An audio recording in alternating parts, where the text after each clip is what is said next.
বিপদে সান্ত্বনা প্রদানকারী নারী, যে নারী বিপদে সান্ত্বনা প্রদান করেন তার স্বামীকে, তিনি বিপদে। খায়রু নিসাইকুম আল ওয়ালুদু আল মুয়াসিয়াতু আল মুয়াতিয়াতু ইযা ইত্তাকাইনাল্লাহ।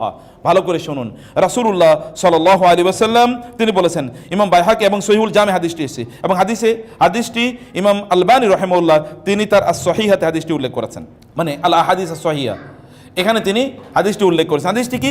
খায়রু নিসাইকুম, তোমাদের নারীদের মধ্যে শ্রেষ্ঠ তারাই যারা আল ওয়ালুদ, যারা অনেক বেশি সন্তান দেয়, এবং আল ওয়াদুদ, যারা স্বামীদেরকে অনেক বেশি ভালোবাসে, আল মুয়াসিয়াতু, যারা তাদের স্বামীদেরকে সান্ত্বনা প্রদান করে, আল মুয়াতিয়াতু, এবং যে সকল নারীরা তাদের স্বামীদের আনুগত্য করে, ইযা তাকাইনাল্লাহ। ভালো করে শুনুন, তাহলে চারটি জিনিস, সন্তান বেশি দেয়া, আপনার যদি শারীরিক সক্ষমতা থাকে, যদি অসুস্থ থাকে তাহলে তো ভিন্ন কথা, কিন্তু শারীরিক সক্ষমতা থাকলে সন্তান বেশি নিয়েন। বোনেরা, আমি আবারও বলি, ভালো কিছু মানুষ আপনাদের মাধ্যমে আসুক না এই পৃথিবীতে, ভালো কিছু মানুষ আসুক আপনাদের মাধ্যমে, এবং স্বামীদেরকে বেশি বেশি ভালোবাসা শো করুন, ভালোবাসা প্রদর্শন করুন। এটা মানে এই ভালোবাসার বিভিন্ন ধরনের এক্সপ্রেশন আছে, এটা জানা দরকার।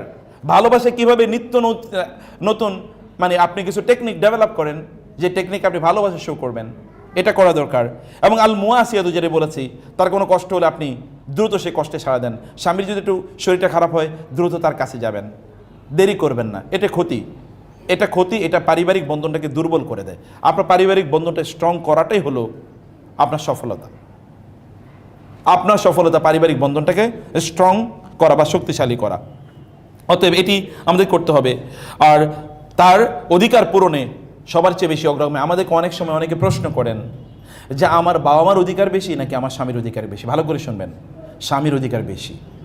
এমনকি যদি স্বামী যদি বলেন যে তুমি তোমার বাবার বাড়িতে যাবা না, তাহলে যাবেন না, ওনার অনুপস্থিতি চান। উনি যদি বলেন তার সাথে যোগাযোগ করবেন না, ওনার এই কথা বলা হারাম, এটা কবিরা গুনাহ, এটার জন্য উনি গুনাহগার হবেন। কিন্তু আপনি ওনার সামনে কথা বলবেন না, ব্যাস। আপনি আলাদা কথা বলুন, আপনি ওনার সামনে বলার দরকার নেই। স্বামীদের অনেক সমস্যা আছে, স্বামীরা থাকলে আমি বলতাম, এখন তো স্বামী একজন আছে মাত্র, আর আমরাও স্বামী, কেন আমরা তো নিজেরাই কইতেছি। তবে এটা মনে করেন না যারা বলে তারা যে ফেরেশতা, এটা মনে করেন না, এটা মনে করে কোনো কারণ নেই। আমরাও ফেরেশতা না, কেউ ফেরেশতা না, ত্রুটি বিচ্যুতি সবার আছে। কিন্তু এই জন্য আমি আগেই বলেছি, আল্লাহ যেন আমাদেরকে এই কথাগুলো সবচেয়ে বেশি আমল করার তৌফিক দান করেন, আল্লাহুম্মা আমিন। বোনেরা, সেই জন্য আমি বলছি যে এখানে আমাদের যেটা করা দরকার তা হলো আমরা যেন তাদের প্রায়োরিটি আমরা যেন প্রদান করি। এ কারণে রাসূলুল্লাহ সাল্লাল্লাহু আলাইহি ওয়াসাল্লাম বললেন, উনজিরি আইনা আনতে মিনহু ফাইন্নাহু জান্নাতুকে ওয়া নারুকি। তুমি দেখো যে তোমার স্বামীর কাছে তোমার অবস্থান কতটুকু, কারণ তিনি তোমার জান্নাত, তিনি তোমার জাহান্নাম। তোমার স্বামীর কাছে তোমার অবস্থান কতটুকু, তোমার স্বামী তোমাকে কতটুকু রেসপেক্ট করেন, ভালোবাসেন, শ্রদ্ধা করেন, এটা দেখবে। রাসূলুল্লাহ সাল্লাল্লাহু আলাইহি ওয়াসাল্লাম এই কথা বলেছেন, এবং এই হাদিসটি মুসনাদে আহমদে এসেছে, এবং আলবানী রাহিমাহুল্লাহ তার সহিহাতে হাদিসটি উল্লেখ করেছেন।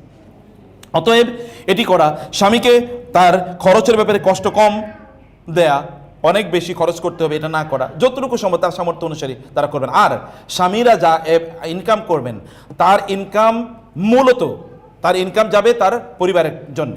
অতএব তিনি ব্যাংক ব্যালেন্স করা তার জন্য ফরজ না, তার জন্য ফরজ হলো তার পরিবারকে রাখা। এই কারণে আল্লাহ তাআলা বলেছেন, লিয়ুনফিক যু সাআতিন মিন সাআতিহি ওয়া মান কুদিরা আলাইহি রিজকুহু ফালইউনফিক মিম্মা আতাহুল্লাহ। প্রত্যেকে তার সামর্থ্য অনুসারে ব্যয় করতে হবে।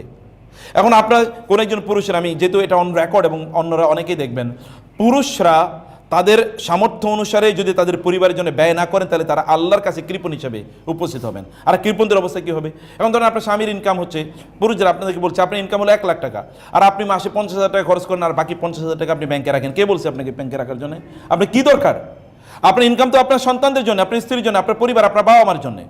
অতএব তাদের মেটানোর পর, খরচ তাদেরকে সুন্দরভাবে রাখার পর, প্রয়োজনগুলো মেটানোর পর যদি আপনার করার প্রয়োজন তাহলে করেন। কিন্তু আপনি ব্যাংকে রাখতেছেন কি জন্য? আপনি মরে যাওয়ার পর এরপরে কি হবে?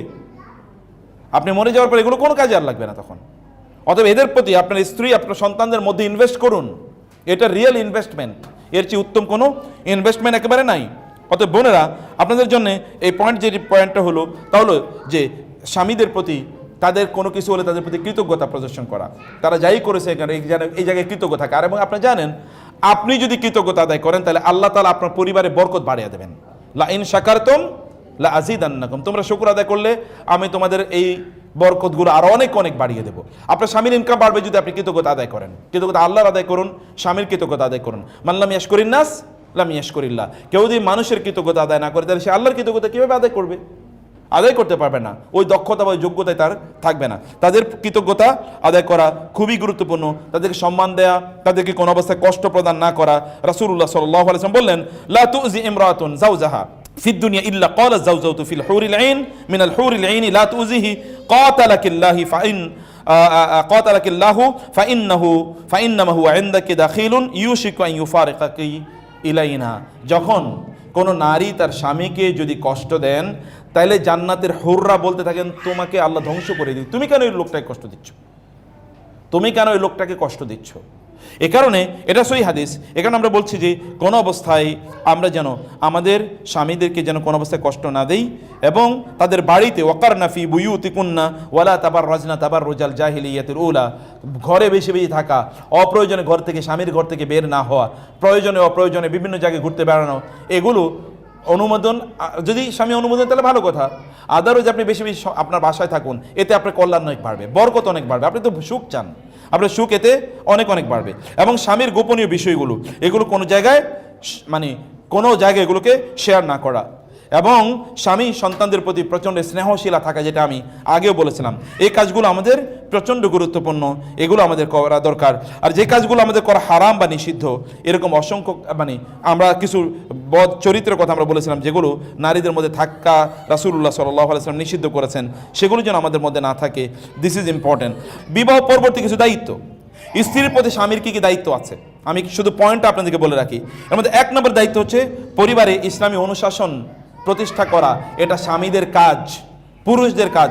পরিবার যেন ইসলামিক অনুশাসনে চলে, এটা নিশ্চিত করতে হবে। 2 নম্বর হচ্ছে হাসি মুখে থাকা এবং উত্তমভাবে কথা বলা। সারাদিন কাজ করে এসেছেন, এই জন্য চেহারাটাকে একেবারে গোমরামুখী করে রাখতে, তাকানো যায় না, মনে যেন পুরো মানে অমাবস্যার রাতের কালো অন্ধকার তার মুখের উপর এসে এবার মানে কালিমা যুক্ত করে রেখেছে গোটা মুখে। না, আপনি কষ্ট করছেন কাদের জন্য? যদি আপনি বলে থাকেন যে আমি আমার স্বামী, আমি আমার স্ত্রী সন্তানদের জন্য কষ্ট করছি, তাহলে তাদের সামনে নিয়ে চেহারাটা আপনি খারাপ করে রাখবেন। চেহারাটা তো তাদের বাইরে কষ্ট থাকলেও ভিতরে হাসি মুখে প্রবেশ করবেন, যেন ভিতরে এনভায়রনমেন্টটা কি এটা জান্নাতি এনভায়রনমেন্ট হয়। এটি আমাদের করা দরকার। 3 নম্বরে হচ্ছে উত্তম ব্যবহার করা, প্রত্যেকের সাথে উত্তম আচরণ করবেন।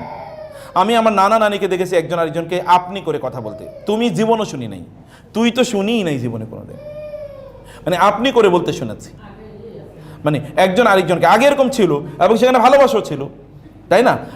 আমরা তুমি করে বলি, তাতে কোনো নিষিদ্ধ না, কিন্তু তুই আইলো কেন, মানে তুই আসলো কেন, তার মানে শ্রদ্ধাটা কোন লেভেলে আইসা পৌঁছে বলেন তো এটা। আচ্ছা, এটা আমাদের করা দরকার। স্ত্রীর সাথে একান্তে বসা এবং খোঁজ গল্প করা। আমি স্বামীদের কথা বলছি, স্ত্রীর সাথে গল্প করা। এবং আমি আবারও বলি, পারিবারিক আলোচনা বাদ দিয়ে আপনারা কেবল ভালোবাসার, স্বামী স্ত্রী ভালোবাসার আলোচনা যদি 5-10 মিনিট না করতে পারেন, তাহলে বুঝবেন যে আপনার কি এখানে অলরেডি পোকা ঢুকে গেছে।